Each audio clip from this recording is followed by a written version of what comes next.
हमारे साथ निशान मिश्रा जी जुड़ चुके हैं जो कि ज्योतिषाचार्य है। वो आपको धनतेरस के शुभ अवसर पर जो भी पूजा विधि है, किस प्रकार से पूजा विधि करें, शुभ मुहूर्त क्या है, इन तमाम चीजों के बारे में बताएंगे।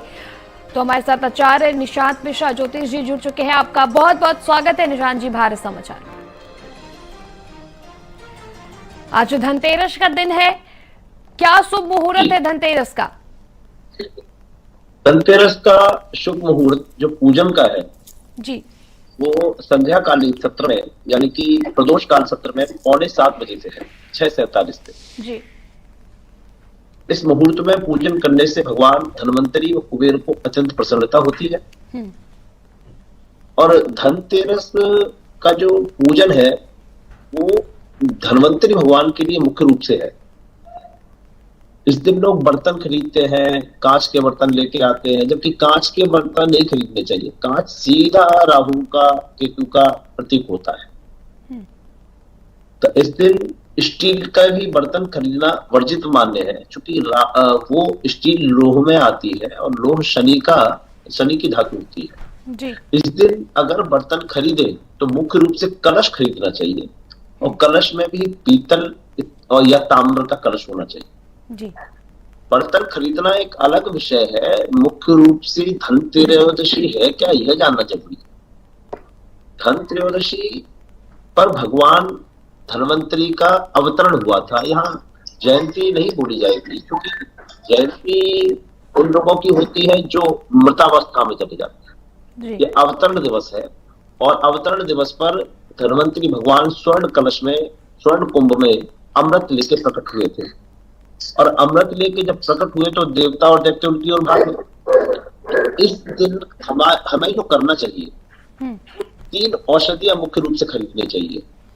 चैनल के माध्यम से ये लोगों तक पहुंचे, इसलिए बता रहा हूँ। हर, बहेड़ा और आंवला, ये 3 औषधियां अमृत स्वरूप ही मानी जाती हैं, क्योंकि ये स्वास्थ्य के लिए अत्यंत लाभकारी है। उनका चूर्ण नीति लेना चाहिए।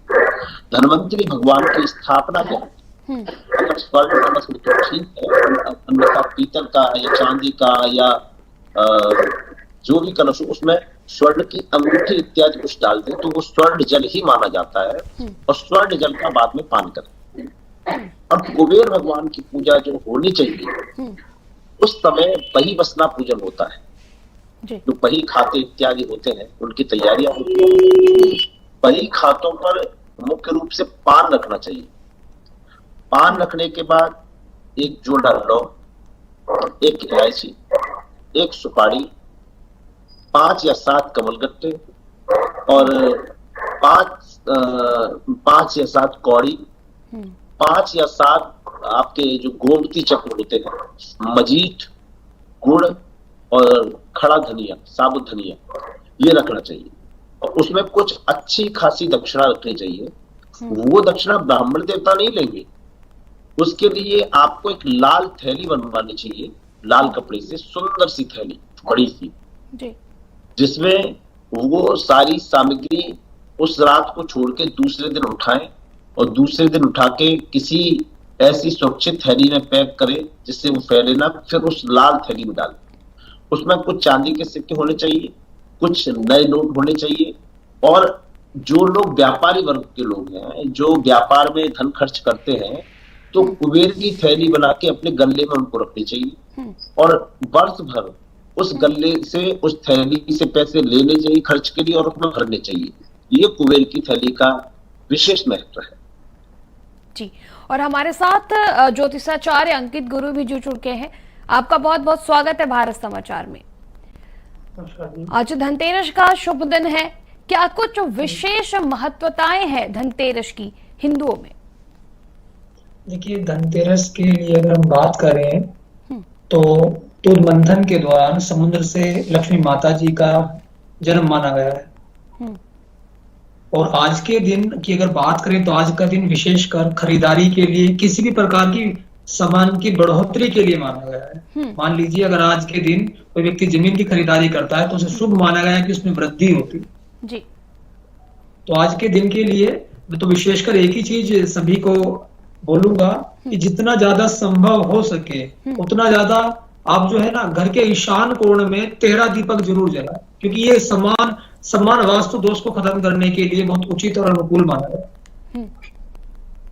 दूसरे नंबर पर अगर हम आर्थिक समस्या या मानसिक समस्याओं से जूझ रहे हैं तो हमें कमल गट्टे से माता लक्ष्मी के लक्ष्मी मंत्र की जाप करना चाहिए या शुक्र मंत्र का जाप करना चाहिए। ये भी बहुत फायदेमंद है और इसका रिजल्ट भी बहुत अच्छा माना जाता है। क्या कुछ अगर आपने जैसा बताया कि दीपक जलाना चाहिए, और क्या कुछ अन्य विशेषताएं हैं इसकी, किस प्रकार से दशकों से लोग इसको मानते हुए चले आ रहे हैं? देखिए, पौराणिक शास्त्रों के अनुसार पहले भी आचार्य जी बता चुके हैं, सभी के अलग अलग थोड़ा इसमें मत है। देखिए, 13 तिथि जो है इसको माता लक्ष्मी जी के और गणेश जी के और कुबेर जी के पूजन के लिए माना गया और लक्ष्मी जी के जन्म के लिए विशेषकर इसका महत्व। ठीक है, और हमारे साथ आचार्य निशांत मिश्रा जी जुड़े। निशांत जी, कई लोग ऐसे हैं जिनके घर में कोई अनहोनी हो गई है जिसके चलते वो दीपावली का त्योहार तो नहीं मनाते हैं, लेकिन वो लोग किस प्रकार से घर में धनतेरस की पूजा अर्चना कर सकते हैं? देखिए, अगर ये अनहोनी 1-2 दिन पहले हो या 2-4 दिन पहले हो जाए तो त्योहार खोटा नहीं माना जाता। त्योहार होगा, कढ़ाई चढ़ेगी, पकवान बनेंगे और खरीदारी भी होगी, लेकिन मूर्ति का स्पर्श या पूजन नहीं होगा। समझ रहे हैं ना? मानसिक जप कर सकते हैं, मानसिक पूजा करके सामने बैठ के कर सकते हैं, लेकिन मूर्ति स्पर्श नहीं होगा। जब पाठ करने में कोई बुराई नहीं है, वो आप कभी भी कैसे भी कर सकते हैं। और जो विशेष मान्यता धनतेरस के दिन खरीदारी की है, तो खरीदारी क्या कर सकते हैं ऐसे सिचुएशन में लोग? हाँ, विशेष खरीदारी करनी चाहिए और मुख्य रूप से जो लोग सक्षम हैं उनको स्वर्ण या रजत यानी कि चांदी खरीदनी चाहिए। जो लोग सक्षम नहीं है तो उनको पीतल या ताम्र या कांसा ये धातुएं खरीदनी चाहिए जी। और मैंने बताया औषधि, हर बहेड़ा, आंवला, ये तीनों लाके धन्वंतरी भगवान को अर्पित करनी चाहिए और उनसे निवेदन करना चाहिए मेरे परिवार में आरोग्यता रहे, निरोग्यता रहे। जी, धनतेरस की एक विशेष मान्यता है, ये दिवाली के ठीक 2 दिनों पहले आती है। क्या वजह है कि 2 दिनों पहले से ही इस दिवाली के 2 दिनों पहले ही इसको मनाया जाता है? इसकी क्या विशेषता है कि 2 दिनों पहले इसको मनाया जाता है? विशेषता तो कुछ नहीं है। आज त्रयोदशी के दिन ही धन्वंतरी भगवान प्रकट हुए थे, तो जिस दिन प्रकट होंगे उसी दिन प्राकट्य उत्सव होगा। 2 दिन बाद दीपावली है, लोग उसकी फिर दीपावली की तैयारी करते हैं। ठीक है, हमारे साथ अंकित गुरुजी जुड़े। अंकित गुरुजी, ये जो धनतेरस है और ये त्योहारों का एक तरह से कहा जाए तो यहाँ से त्योहारें शुरू हो जाती हैं, इसके बाद शादियों के भी लग्न शुरू होंगी, तमाम ऐसे लग्न शुरू हो जाएंगे। आज धनतेरस जो है विशेष एक मान्यता होती है, इसलिए मनाया जाता है। राशियों को लेकर के भी इसका कुछ विशेष ऐसा जो प्रभाव है वो पड़ता है क्या, कि राशियों से भी इसका कुछ जुड़ाव हो, कुछ लगाव हो?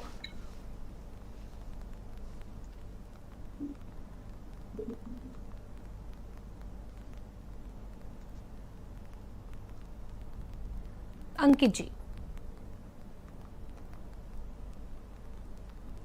राशियों की बात करें तो राशियां भी महत्व रखती हैं और लग्न भी यहाँ पर बिल्कुल महत्व रखता है। अलग अलग राशि के लिए, सभी राशि के लिए इसका अलग महत्व होता है। हमारे साथ आचार्य निशांत जी जुड़े। निशांत जी, अगर राशियों का अलग अलग महत्व जी, अगर राशियों का अलग अलग महत्व होता है, कौन कौन सी राशियां हैं जो इस बार धनतेरस में उनके लिए कोई पूजा विधि अलग है या फिर किसी अन्य प्रकार से उनको पूजा अर्चना करना चाहिए या कोई विशेष उपाय उनके लिए? सबसे बड़ी बात है कि अलग अलग महत्व तो है ही, लेकिन सबसे ज्यादा जो फलदायिनी एकादशी राशि होगी वो कुंभ राशि होगी। कुंभ लेके ही भगवान धन्वंतरी प्रकट हुए थे। जब समुद्र मंथन चल रहा था उस समय अनन्या ने 14 रत्न हमारे पास आए थे और उस दिन धन्वंतरी भगवान का प्राकट उत्सव भी हुआ था। तो धन्वंतरी भगवान अमृत कुंभ लेके प्रकट हुए थे। तो कुंभ राशि वाले लोग यदि षोडशोपचार 16 तत्वों द्वारा भगवान धन्वंतरी और कुबेर का पूजन करेंगे तो उनके लिए विशेष प्रभावशाली। आचार्य निशान जी, कहा तमाम प्रकार के प्रसाद के भोग लगाने की भी मान्यताएं हैं, स्नान और आसन को लेकर के भी मंदिर के सामने बैठे हैं। ऐसे में जिन लोगों ने नए घर में गृह प्रवेश किया है या फिर नया घर खरीदा है, उनके लिए पूजा की क्या कुछ विधि होगी आज के दिन? आज के दिन उनको मतलब मुख्य रूप से खीर का भोग लगाना चाहिए। ठीक है। और कुछ लोग जैसे कि धनतेरस के दिन ही गाड़ियां खरीदते हैं, बाइक खरीदते हैं, कार खरीदते हैं, जिस प्रकार से जिसकी जो क्षमता होती है उस प्रकार से वो लेता है। तो ऐसे में गाड़ियां लेना कितना शुभ होता है धनतेरस में? मैं आपको इस बारे में अपना व्यक्तिगत मत रखता हूँ, जिसको मैंने मंथन किया था, आपने पूछा है तो मैं बताता हूँ जी। गाड़ियों में सारे पुर्जे लोहे के होते हैं, तो इस दिन स्वर्ण, रजत और पीतल, तांबा ये धातुएं खरीदने की विधा है, लोह खरीदने की विधा नहीं। अगर लोग खरीदते हैं, इसका क्या कुछ उल्टा प्रभाव देखने को मिल सकता है? क्योंकि तमाम लोग ऐसे होते हैं जो खरीदते हैं इस दिन। उसका प्रभाव तो इसलिए नहीं होता कि जलता हुआ लोहा खरीदना, चाहे वो शनिवार को ही खरीदा जाए, लोहा चलना चाहिए या लोहे की मशीनें चलनी चाहिए या लोहा ऐसा हो जो चले, तो गाड़ियां तो चलती हैं, इससे दुष्प्रभाव तो नहीं होता। लेकिन जो इस दिन खरीदने की विधा है वो स्वर्ण और चांदी की मुख्य रूप से है। जी।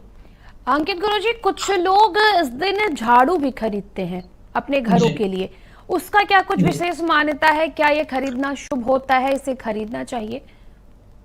देखिए, मान्यता की अगर बात करें तो ऐसा मैंने कहीं पढ़ा नहीं कि इसके लिए कोई विशेष मान्यता का कोई विशेष नियम है। लेकिन ये जो मेरा अपना इस बारे में अपना मत है वो यही है कि तेरस के दिन अगर हम झाड़ू का खरीदारी करते हैं तो ये हमारे लिए इसलिए भी शुभ है क्योंकि झाड़ू हमारे घर में साफ सफाई के रूप में विशेष महत्वपूर्ण है। ठीक है, लक्ष्मी का भी रूप इससे माना गया है झाड़ू को। तो झाड़ू का खरीदना इसलिए भी शुभ है क्योंकि हमारे घर का जो भी नेगेटिव पार्ट है, वो कचरा जिसे राहु कहते हैं, उसे साफ किया जाए, क्योंकि राहु जिस भी चीज के साथ लगते हैं उसी चीज को दूषित कर देते। जी। आचार्य निशान मिश्रा जी, जैसा कि पिछले कई वर्षों से पूरा हिंदुस्तान कोविड से जूझ रहा था, पिछले साल और इस साल देखा गया कि बाजारों में ज्यादा रौनक है, बिल्कुल बिना किसी भय के साथ लोग इस बार दिवाली मना रहे हैं। क्या कुछ प्रभाव बीमारियों पर पड़ता है इस प्रकार से? क्योंकि आप देखते हैं कि नक्षत्र, ग्रह नक्षत्र बदलते हैं, लोगों को दिक्कतें होती, क्या कुछ इन सब चीजों का असर पड़ता है? नहीं, इस समय ऐसा कोई असर नहीं है। बाकी 2 वर्ष से जो लोग रुके हुए हैं पूर्ण उत्साह में, ये हमारा हिंदू समाज है। हिंदू समाज अपने किसी भी कार्यक्रम को, चाहे वो कार्यक्रम कितनी भी बार वर्ष में आए, उन कार्यक्रमों को बड़े धूमधाम से मनाता है। और आज भी बाजारों में देखो तो प्रत्येक वर्ष से अधिक मार्केट में भीड़ भरी पड़ी है। और चूंकि उत्साह में लोग, हमारे त्योहार ऋतुओं के अनुसार होते हैं। देखिए, आलू की बुवाई चल रही है, धान की कटाई हुई, बाजरे की कटाई, फसल विश्राम और हमारे त्योहार शुरू। अब उधर आ जाइए आप, आलू की खुदाई होगी, गेहूं की कटाई होगी और हमारा हिंदू नववर्ष प्रारंभ हो जाएगा। इसलिए हमारे त्योहार के दुष्प्रभाव कभी भी किसी पे नहीं पड़ते। बस व्यक्ति का मन स्वच्छ हो, साफ हो, तो हमारे समाज में वृद्धि होती है। ये हमारे मनोप्रभाव है। हम सोचते हैं कि किसी त्योहार का प्रभाव हम पर पड़ेगा, दुष्प्रभाव। हमारा कोई भी त्योहार किसी पर भी दुष्प्रभाव नहीं डालता। आचार्य, आज धनतेरस खत्म होगा, कल से छोटी दिवाली। छोटी दिवाली की क्या कुछ विशेष मान्यताएं हैं? किस प्रकार से पूजा विधि होती है छोटी दीपावली की? इस दिन भगवान ने नरकासुर राक्षस का वध किया था। भौमासुर, जो उसकी ये प्रतिज्ञा थी भौमासुर की, भूमि का पुत्र था कि मैं 20,000 कन्या एकत्रित कर लूंगा, तब उनसे विवाह करूंगा। तो 16,100 कन्या उसने अपने कारागार में एकत्रित कर ली थी। तो एक दिन नारद जी वहां आए। नारद जी एक ऐसे देवता है जो हर विवाह में जा सकते थे। तो नारद जी वहां आए और नारद जी को कन्याओं ने एक अपना विनती पत्र दिया। भगवान को उन्होंने वो पत्र वापस जाके सौंपा। तो भगवान ने कहा अवश्य बचाएगा उनको, हम दीनानाथ 3 वत्सल है। भगवान ने उस दिन चतुर्दशी के दिन नरकासुर यानी कि भौमासुर नाम के राक्षस का वध किया था और उन कन्या को कारागार से मुक्त कराया था। जब मुक्त कराया तो कन्या से कहा वो अपने घर जाइए। कन्या बोली कि हम किस घर जाए? बोले अपने पिता के घर जाइए। बोले पिता का घर है ही नहीं, क्योंकि हमने कोई गलत काम नहीं किया, ये राक्षस हमें उठा के लाया था। और समाज इतना गंदा है कि हमारे माता पिता के कान भर दिए होंगे उसने, हमारे माता पिता हमें स्वीकारेंगे नहीं, कहेंगे तुम अपवित्र हो गए। तो भगवान ने कहा फिर क्या करेंगे? तो कन्याओं ने कहा कि हमारे पास 2 रास्ते हैं, या तो हम देह व्यापार करें या आत्महत्या करें। भगवान ने कहा मेरे होते हुए द्वापर युग में ये दोनों ही पाप है। तो फिर भगवान ने उनका ही वर्णन किया, उन्हीं 16,100 कन्याओं से एक साथ विवाह किया। इस दिन एक दीपक जलता है, नरक चतुर्दशी को एक दीपक जलाया जाता है। जी अंकित गुरु जी, एक दीपक जैसा बताना हमें आचार्य जी ने बताया, इस एक दीपक को जलाया जाता है और क्या कुछ पूजा विधि होती है, किस प्रकार से इस एक दीपक को, और क्या आज कल इस बार जो कल छोटी दीपावली मनाई जाएगी, क्या कुछ शुभ मुहूर्त होगा छोटे दीप को एक दीप को जलाने का, और किस प्रकार से इस दिन पूजा अर्चना की जाती है, क्या कुछ मान्यताएं हैं? देखिए, छोटी दीपावली की अगर बात करें तो कल 1:59 के आसपास तेरस तिथि खत्म होगी और चतुर्दशी तिथि लगेगी। नरक चतुर्दशी भी इसे कहा जाता है। देखिए, जिन लोगों को अकाल मृत्यु का भय है या जो लोग अकाल कष्ट से परेशान है, जिनकी फैमिली में अकाल कष्ट होते हैं, वो कल एक दीपक भगवान यमराज के नाम से दक्षिण, घर के दक्षिण दिशा की जो दीवार है वहां दक्षिण की तरफ मुंह करके जरूर लगाएं। इसका बड़ा विशेष महत्व है। दूसरी बात जो आपने कही है पूजन के लिए, तो पूजन के लिए शाम को अगर संभव हो तो श्री राम रक्षा स्तोत्र, गणेश जी की पूजा करने के बाद, लक्ष्मी जी की पूजा करने के बाद श्री राम रक्षा स्तोत्र का पाठ अगर आप करते हैं, उसके बाद एक गिलास जल लेकर उस जल का घर में छिड़काव अगर करते हैं, तो ये घर के नकारात्मक एनर्जी के प्रभाव को खत्म करने में बहुत कारगर है। अगर भगवान के भोग की बात करें आचार्य निशान, तो छोटी दीपावली के दिन क्या कुछ भगवान के भोग होते हैं, उनके आसन को लेकर के क्या किस प्रकार की विधि होती है छोटी दीपावली की? आसन तो लाल ही होना चाहिए और उस दिन भोग तो कितनी भी मिष्ठान का लगा सकते, लेकिन बड़ी दीपावली को अगर हम बात करें तो बड़ी दीपावली की कुछ अलग विधाएं हैं। आचार्य निशान, कुछ जो महिलाएं हैं जो माँ बनने वाली हैं, छोटी दीपावली के दिन क्या उनके लिए भी कोई विशेष पूजा की प्रक्रिया होती है? नहीं, वो जैसा कि अभी आचार्य जी ने बताया कि अकाल मृत्यु ना हो, उनके लिए विशेष पूजा है। गर्भवती माई को उस दिन कोई पूजा विधि का विशेष कार्य नहीं है। मुख्य रूप से बड़ी दीपावली को उन सभी को पूजन करना चाहिए और पूजन की भी विधा ये है, एक सुंदर सी चौकी लगाए, श्री यंत्र स्थापित करें। सर्वप्रथम श्री यंत्र स्थापना करने के बाद गणेश लक्ष्मी की स्थापना करें। गणेश लक्ष्मी की स्थापना के साथ एक विशेष बात और कि नारायण की भी स्थापना करें, क्योंकि लक्ष्मी माता गणेश जी के साथ पूजन अवश्य होता है, लेकिन लक्ष्मी के 2 वाहन होते हैं, एक उल्लू और एक गरुड़। उल्लू पे आती है तो आप देखते हैं बहुत से लोगों की लक्ष्मी केवल बेकार के कामों में जाती है, मदिरा पान करते हैं, जुए खेलते हैं, शराब पीते हैं और हत्याएं कराते हैं। वो ज्यादा समय से टिकाऊ नहीं है। जब गरुड़ पे आती है तो भगवान विष्णु स्वयं साथ आते हैं, तो अहंकार का पूजन करते चले आते हैं, वहां अहंकार नहीं आता। तो नारायण की भी पूजन वहां होना चाहिए। और उस दिन विशेष बात ये है कि जब ये पूजन हो तो श्री यंत्र का विधिवत अर्चन वंदन होना चाहिए और उनके विधिवत जो दल बने हुए हैं उनकी पूजा होनी चाहिए और रात्रि काल में श्री यंत्र का जागरण कराना चाहिए। और पूजन की विधि में माता को भोग लगाते हम बाजार से खरीद के मिठाई, बहुत अच्छी बात है, लेकिन उस दिन खीर का भोग अवश्य लगना चाहिए। उसका एक प्रमाण ये है कि समुद्र से ही तो माता लक्ष्मी प्रकट हुई और समुद्र से ही चंद्रमा प्रकट हुआ। तो जो लोग मानसिक पीड़ा से पीड़ित हैं या जिनका चंद्रमा कमजोर है कुंडली में, या जो मनोरोग से पीड़ित हैं, तो उनसे माता लक्ष्मी प्रसन्न होती है और अभय का वरदान देती है। बिल्कुल। और आचार्य, आप दोनों का भारत समाचार के साथ जुड़ने के लिए बहुत बहुत शुक्रिया।